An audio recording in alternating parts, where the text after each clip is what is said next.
Hey guys, happy Thursday, and welcome to Tea Time with me, with Narita. So I have coffee today. And I had a spill earlier and that dried. Now I have one here and I'm like, how the heck did I get a spill of coffee on the far right of the sweater? I don't know. But I wanted to start off this tea time with a little prayer and go from there. So, and actually I found two entries of this book, Jesus Always, that I would love to share. Hey Mary. So welcome. I'm going to share, and the intention for today is just to talk. Let's talk. Let's share what we've been up to and talk out loud.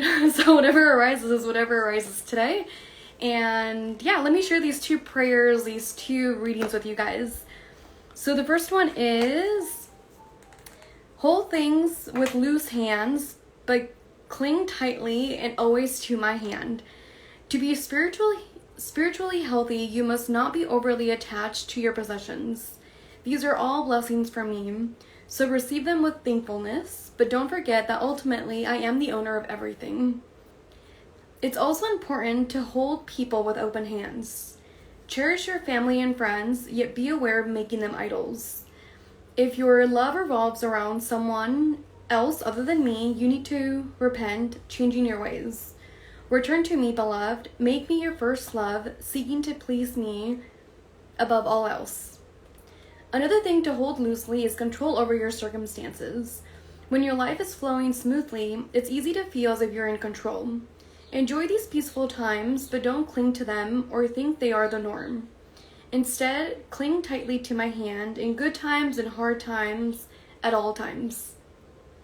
Good times are better and hardship is more bearable when you're trustfully depending on me by abiding presence in your portion forever. So, yeah. I had this image when I was reading this as how we tend to hold on to so many things are in our lives, people, jobs, situations, family members, friends, objects, right? And how we want to hold on so tightly because there's fear of maybe losing them, maybe there's insecurity, maybe there is doubt, like so much reason on why we hold it, thinking that it's gonna create safety or it's going to create more of that love or more of like being seen or heard. But it's like we in a way like create our own suffering. Hey, would you like to join on my tea time? Just kidding. Hey Efrain. So that's the way that I was looking at it. I just shared a little prayer from Jesus Always, and I'm sharing what I saw in my mind, which again, going back, and you guys can totally rewatch it, is how we hold on to so many things and think that it's going to give us something, but sometimes it creates more suffering and more turmoil and more chaos than if we were to kind of open our hands and let go and be flowing with it. And this passage related with me because last week, in the last like maybe 2 weeks, I've been going through this whole space of like, oh, nothing is permanent, everything is impermanent, and just kind of going through the coast of it, where even in my life now, some things that I thought were like certain or that were gonna stay forever just aren't. And I had this season like in my early 20s, but I guess I didn't think it was gonna hit again. So it's been hitting. But yeah, even when it says to yet be aware of making your family and friends idols, what comes up for me is how sometimes we put people on pedestals and how that could be also a little bit unhealthy. Hey Alex! When we put people on pedestals, right? Because we have also expectations or a certain way that we look at them of how they can do no wrong. And when they don't meet our expectations or when they show their humanity, because we're all humans, so we're all gonna fuck up at some point, we get crushed. We get totally crushed. And I'm sure we've all been there. And I know there's a strong attachment with that pedestal, putting people on pedestal, even with like our family members. And a couple months ago, like something happened in my life and my mom was like, oh, you know, like your dad had you on a pedestal and now like you're not there in his eyes anymore. And my first response was, thank goodness. Like, I don't want to be on a pedestal with him. I don't want to be on a pedestal with anybody. Because again, like once you show your humanity or they show their humanity, it's such a like chaotic inner turmoil feeling that comes with it. So hey guys, yeah. So then the other one that I wanted to share, so maybe I can share these two at the end too, but the other prayer passage that I wanted to share, oh, and also before I move on, actually, because for this one, it also says, like, if you do that, like, where if you put people basically on a pedestal, you have to repent and change your ways. And the word repent, I don't know if I believe in repentance or repent or, like, in the way this book explains or in the way that this book comes across. But the way that I see that is also just having a time of reflection. Time of kind of self-assess where you see certain people at and going back to that self-connection or that self-love and that spirituality or that connection with the universe, God. So yeah, that's how I see that one. But okay, so the other passage is this one. So don't be afraid to tell me how weak and weary, even overwhelmed you feel at times. I am fully aware of the depth and breadth of your difficulties. Nothing is hidden from me. Although I know everything, I wait to hear from you. Pour out your heart to me, for I am your refuge. There can be a peaceful intimacy in sharing your struggles with me. You let down your guard and your pretense. You get real with me and with yourself. Then you rest in the safety of my presence, trusting that I understand you perfectly and love you with an everlasting love. Relax deeply with me. Release yourself from striving to perform. Be still, letting my presence refresh and renew you. When you are ready, ask me to show you the way forward. Remember that I never leave your side. I am holding you by your right hand. This gives you courage and confidence to continue your journey. As you go along your path, hear me saying, do not fear, I will help you. So that was sweet too. So what came up for this one, if you guys want to share what came up for you as you're listening to it, you're more than welcome to share. So what came up for this is my connection to my guru Baba, and one of the things that he mentions and one of the things that I hear from like other devotees of him telling his devotees is that even when you think that you've let go or even when you've let go, he's still holding on to your hand. Like he's still walking with you, even if there's seasons where it feels like you're totally alone. The universe, God, is actually right there next to you holding your hand. And a couple months ago I shared another prayer, which was the same prayer, same concept of you're not alone, like I'm holding your hand even when you've let go. So that was pretty sweet. So yeah. So how are you guys? I hope you guys are doing well. Who is on here? Let's see. So I wanted to share a couple things that are coming up and I'm so excited. So one, I have a meditation on Sunday at the Night Owl at 5 p.m.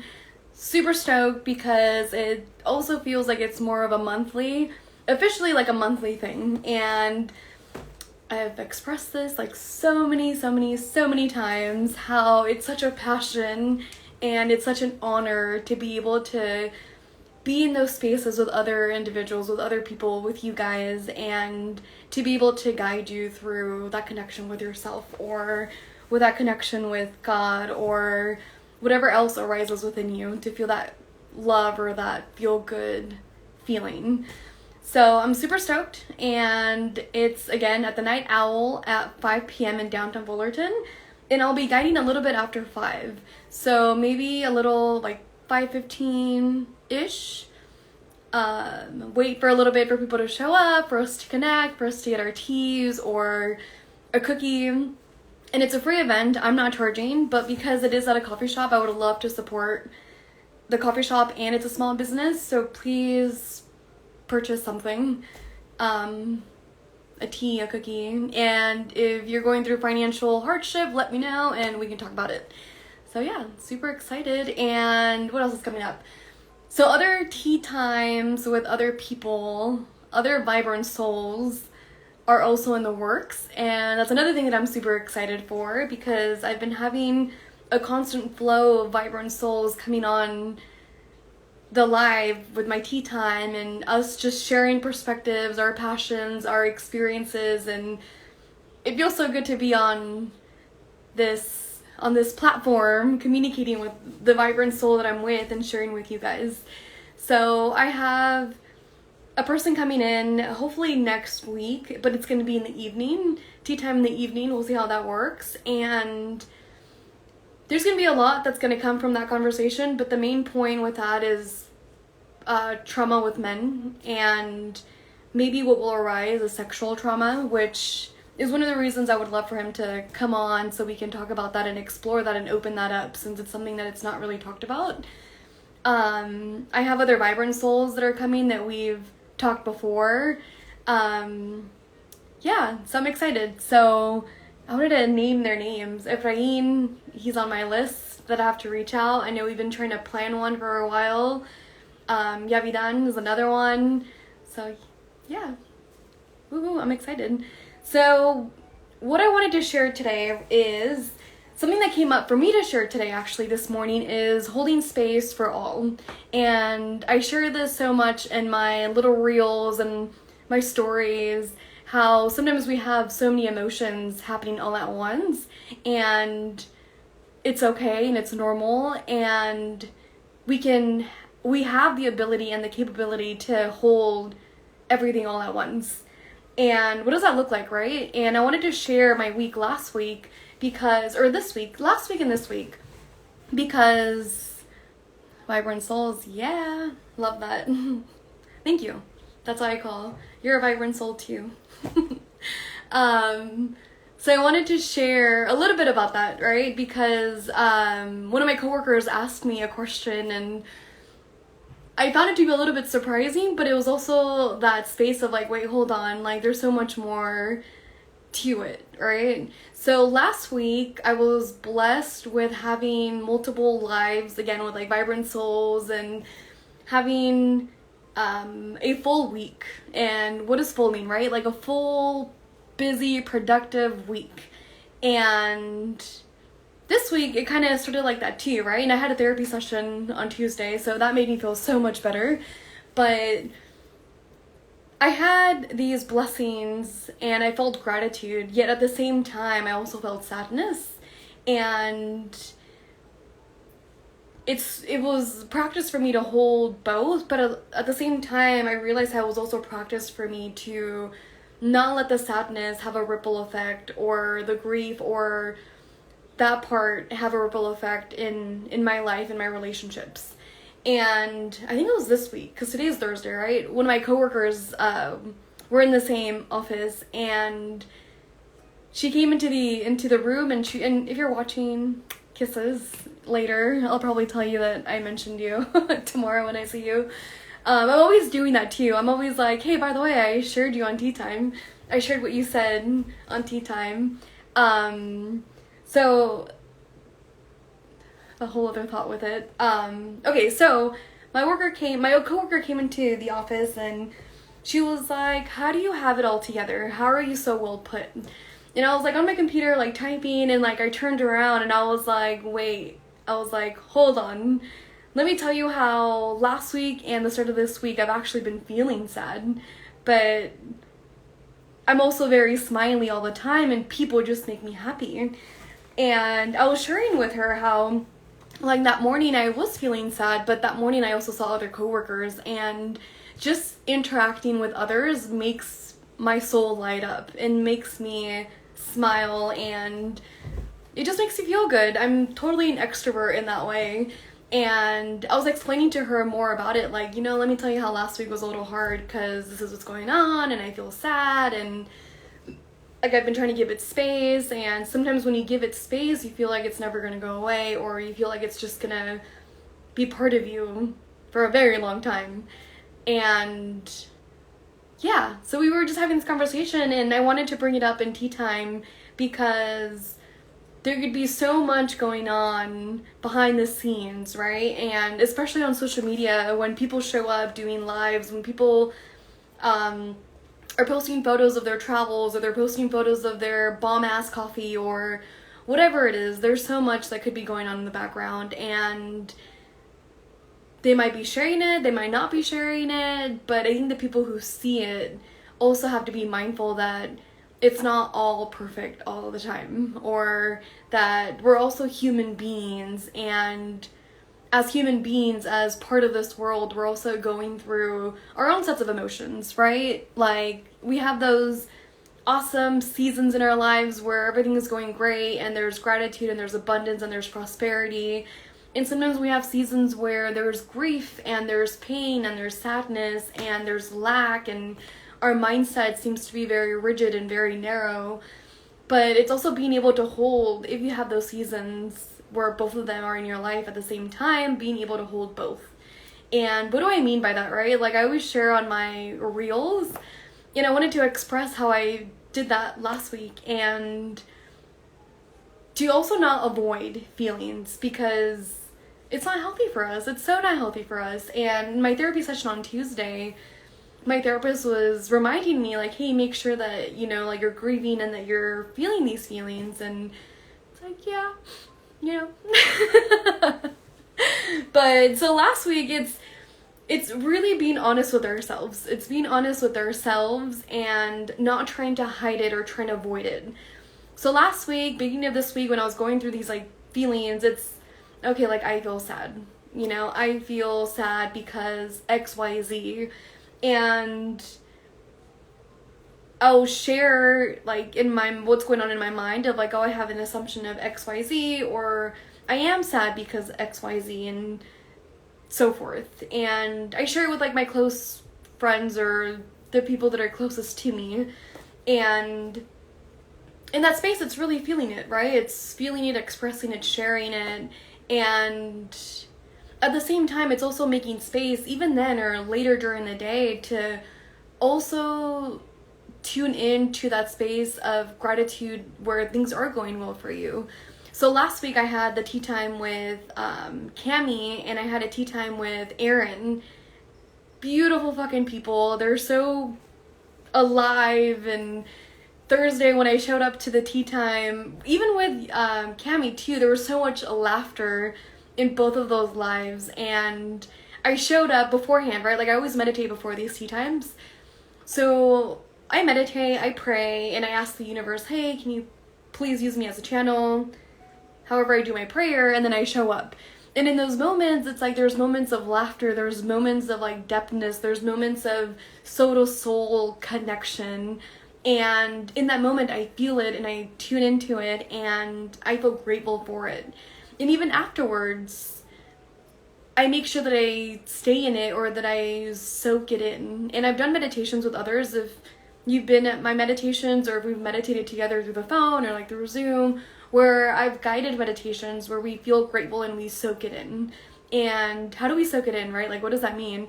It's staying with it. Is when you feel, right now you can even practice it. If you think about that one person that you love, or if you think about your pet, or if you think about that recent event that made you so happy, it's thinking about it, but also feeling how it arises in your body. Like, oh, I feel the warmth in my heart, or I feel the lightness in my heart, in my chest. I feel, when I did the tea time with Aaron, I felt like the tingling on my ears because I was starting to get super shy, and I was like, ah!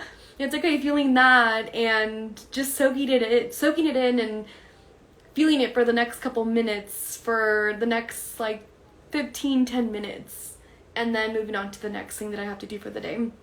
So yeah, that's how it goes, where you feel both at the same time. And, you know, in those moments when that sadness, when that grief hits, again, it's being honest with yourself, like, okay, right now I feel sad again, or right now I feel like I need to tear up, so I'm gonna go put something on and give it space. So it really is just being honest with yourself, but also not wallowing in it, where you also miss the blessings that are happening in your life, right? So last week, it could have been very easy for me to cancel my tea times, cancel the lives, cancel other stuff that was going on in my life. But in that moment, it's like I'm still going to show up. And in those moments, it's also reminding yourself how you feel when you show up and how you feel afterwards. And I've expressed this also when it comes to going to the gym, where sometimes we don't want to go to the gym. Sometimes we want to stay in bed, or we want to stay doing whatever we're doing and just skip the gym completely. But what makes me go, or what encourages me to go, is to remind myself how I feel during and how I feel afterwards. Because, come on, how many of us have ever regretted going to the gym? Exactly. Maybe nobody.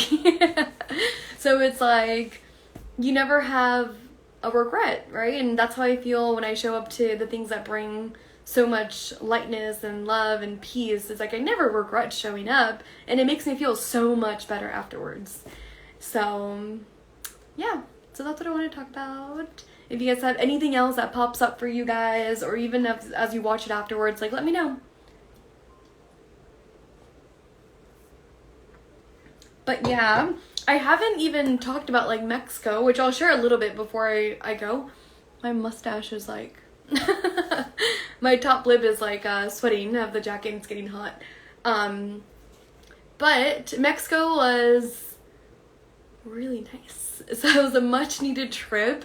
And because we've been like quarantined, or like I've been quarantined here and there like the first couple of years or months, I guess, that COVID hit, and really being mindful and stuff, it felt really good to travel again. And just thinking about it, it feels really good to be out in the airports and meeting other people from like all around the world, and just that space of like freedom and exploring and adventuring, and it felt so fucking good. And it was the first time my friend and I went on a trip together for like a week, and we've known each other since we were like 17, and now I'm 28 and she's 28, but it was really good to get to know each other in that space of traveling, because you can know somebody for a very long time, but when you travel or when you live together, it's not totally different, but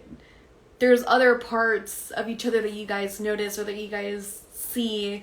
And when you're traveling or living together, there is everything else that comes with it, right? The anxiousness, if there is anxiousness, there is that doubt or the struggle or the challenge. But yeah, so one thing that I know that I learned about myself is, I learned a couple of things, but that I am for sure an extrovert. And what I was saying earlier, just talking to people and being with people does make my soul light up. It brings so much love and just so much love, really, you know? But I also like my solitude time, and she does too. So it worked out perfectly where we came together, we went our separate ways, we came together, we went our separate ways, and it was so much fun. So she says she might not travel with me again, but no, just kidding.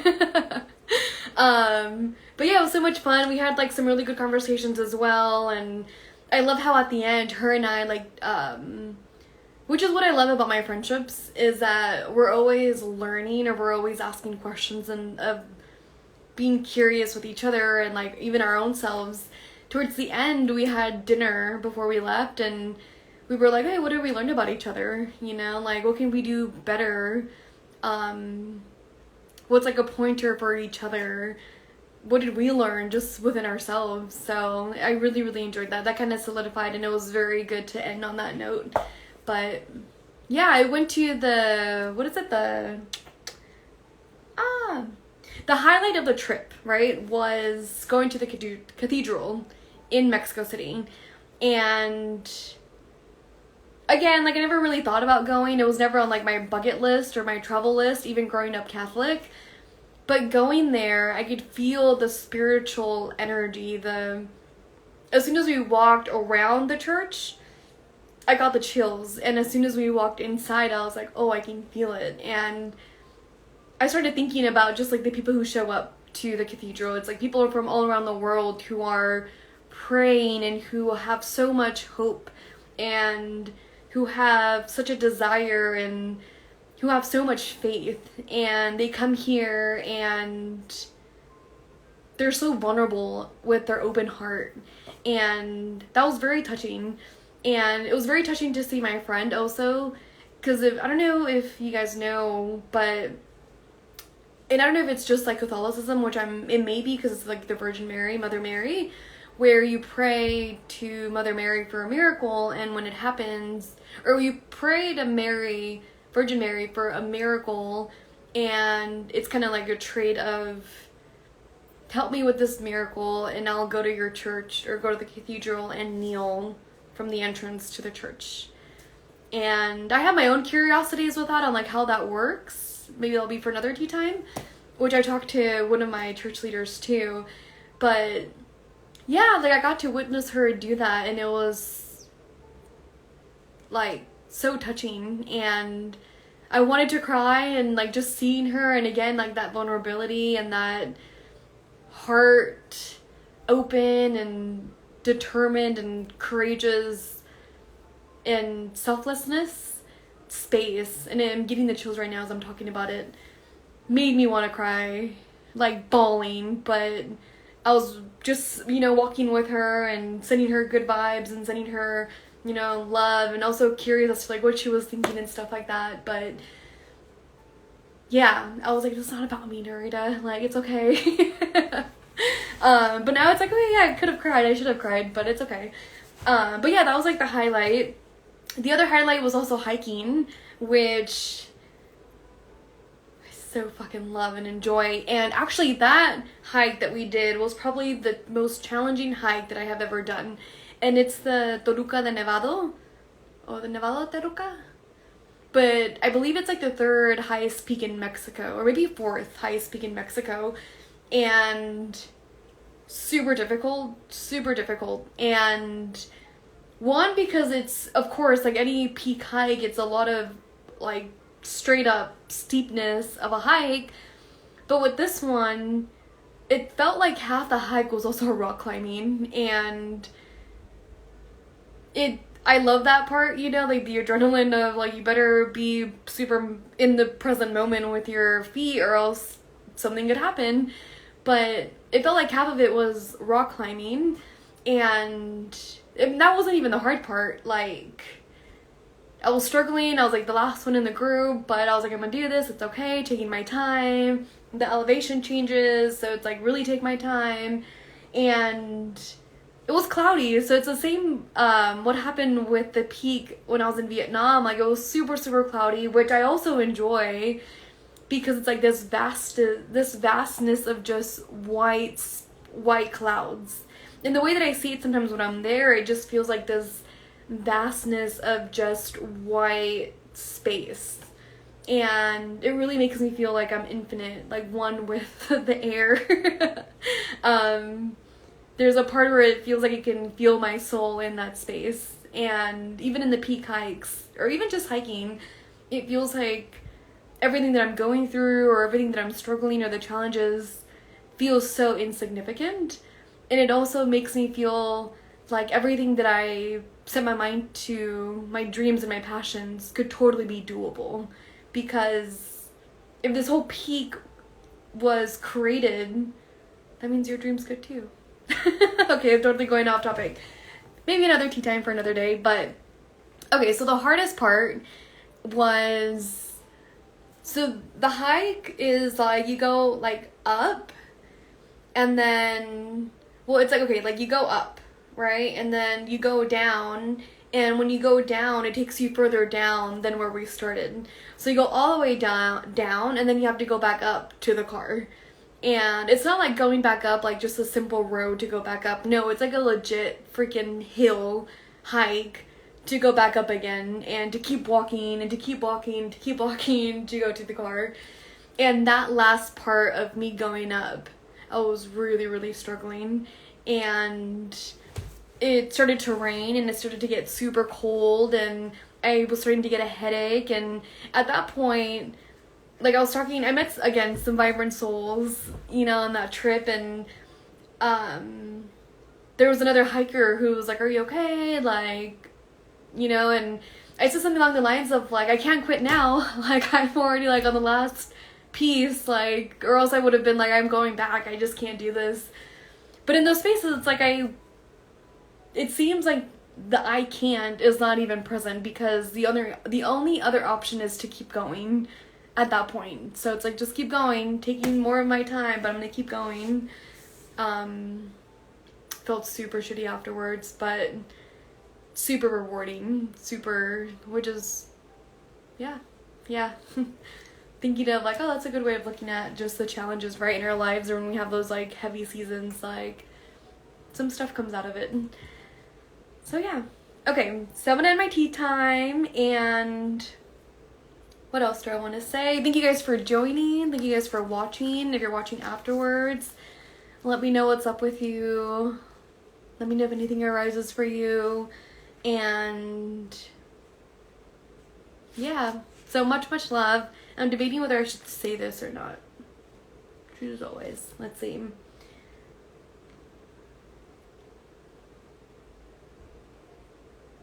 Yeah, let's say it one last time. So hold things with loose hands, but cling tightly and always to my hand. To be spiritually healthy, you must not be overly attached to your possessions. These are all blessings from me. So receive them with thankfulness, but don't forget that ultimately I am the owner of everything. It's also important to hold people with open hands. Cherish your family and friends, yet be aware of making them idols. If your life revolves around something other than me, you need to repent, changing your ways. Return to me, beloved. Make me your first love, seeking to please me above all else. Another thing to hold loosely is control over your circumstances. When your life is flowing smoothly, it's easy to feel as if you're in control. Enjoy these peaceful times, but don't cling to them or think they are the norm. In hard times, at all times, good times are better, and hardship is more bearable when you're trustingly depending on me. My abiding presence is your portion forever. Don't be afraid. Another prayer. So don't be afraid to tell me how weak and weary, even overwhelmed, you feel at times. I am fully aware of the depth and breadth of your difficulties. Nothing is hidden from me. Although I know everything, I wait to hear from you. Pour out your heart to me, for I am your refuge. There can be peaceful intimacy in sharing your struggles with me. You let down your guard and your pretense. You get real with me and with yourself. Then you rest in the safety of my presence, trusting that I understand you perfectly and love you with an everlasting love. Relax deeply with me. Release yourself from striving to perform. Be still, letting my presence refresh and renew you. When you are ready, ask me to show you the way forward. Remember that I never leave your side. I am holding you by your right hand. This gives you courage and confidence to continue your journey. As you go along your path, hear me saying, do not fear, I will help you. Yeah. Going back to this a little bit too with what I just said, it's like that spiritual practice, whatever spiritual practice you have, or if you don't have one and if you're curious, it really does hold you and carry you through as you go through those challenges in life, those struggles, those seasons of sadness or pain. Yeah, so yeah, okay, much love, guys. I hope you guys have a beautiful weekend.